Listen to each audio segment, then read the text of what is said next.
नमस्कार और बहुत स्वागत है आपका एक बार फिर से न्यूज गंगा पर। मैं हूं आपके साथ निशा भारद्वाज, जहां हम आपके लिए लेकर आते हैं देश और दुनिया की सबसे ताजा तरीन और दिलचस्प खबरें। तो चलिए बिना वक्त गवाए बताते हैं आपको आज शाम 4 बजे तक की सबसे बड़ी खबरें।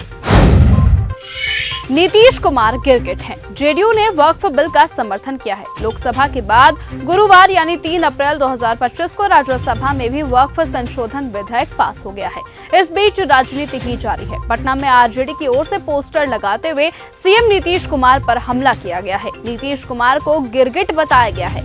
आरजेडी नेता आरिफ जलानी की ओर से ये पोस्टर लगाए गए हैं। रेखा गुप्ता सरकार पर भड़के अरविंद केजरीवाल।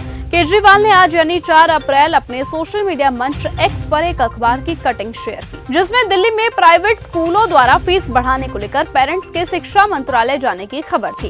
इस पोस्ट के साथ उन्होंने लिखा, 10 साल में हमने दिल्ली के प्राइवेट स्कूलों को अनाप शनाप फीस नहीं बढ़ाने दी, शिक्षा माफियाओं को खत्म किया। पूर्व मुख्यमंत्री ने आरोप लगाया कि उनकी सरकार ने शिक्षा व्यवस्था में पारदर्शिता लाने और निजी स्कूलों की मनमानी पर रोक लगाने के लिए कई कदम उठाए थे, लेकिन बीजेपी सरकार के सत्ता में आते ही शिक्षा माफिया फिर से सक्रिय हो गया है। उन्होंने कहा कि ये जनता के हितों के खिलाफ है और बीजेपी को इस पर जवाब देना चाहिए।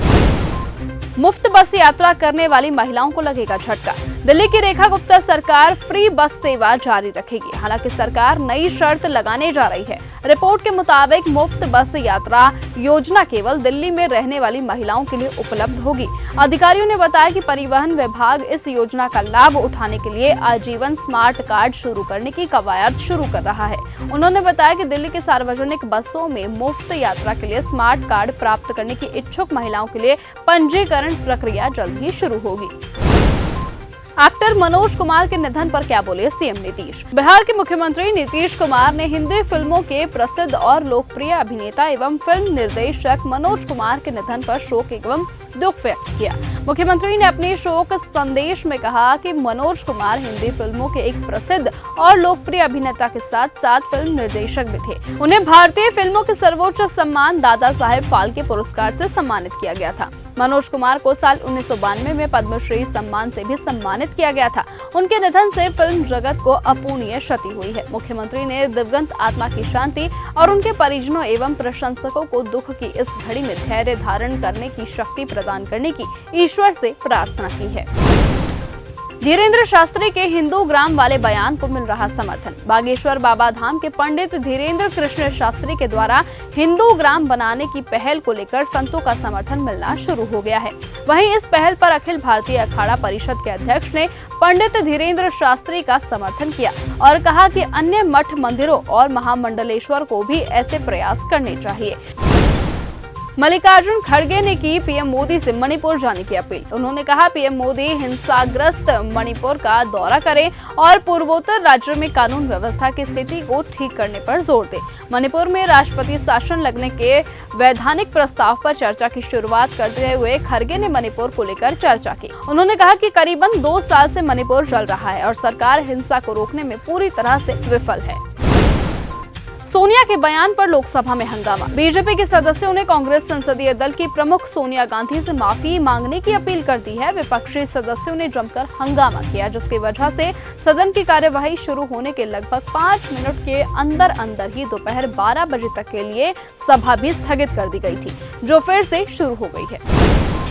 केसरी 2 की रिलीज से पहले ही केसरी 3 हुई कंफर्म।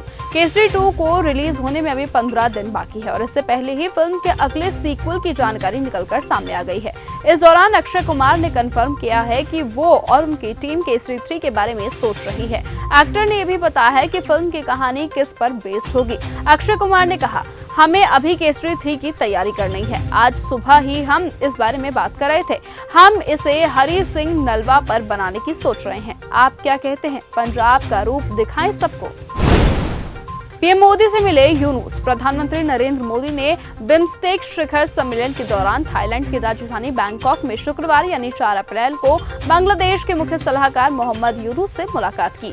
ये शेख हसीना के तख्ता पलट के बाद पीएम मोदी और मोहम्मद यूनुस की पहली मुलाकात है। बीते साल 5 अगस्त 2024 को शेख हसीना बांग्लादेश छोड़कर भारत आई थी। तब से दोनों देशों के संबंध सामान्य नहीं रहे हैं। हालांकि ये द्विपक्षीय बैठक ऐसे समय में हो रही है जब ढाका में मतभेदों को सुलझाने बढ़ाने के लिए बिम्स्टेक शिखर सम्मेलन के दौरान द्विपक्षीय बैठक का अनुरोध किया गया था।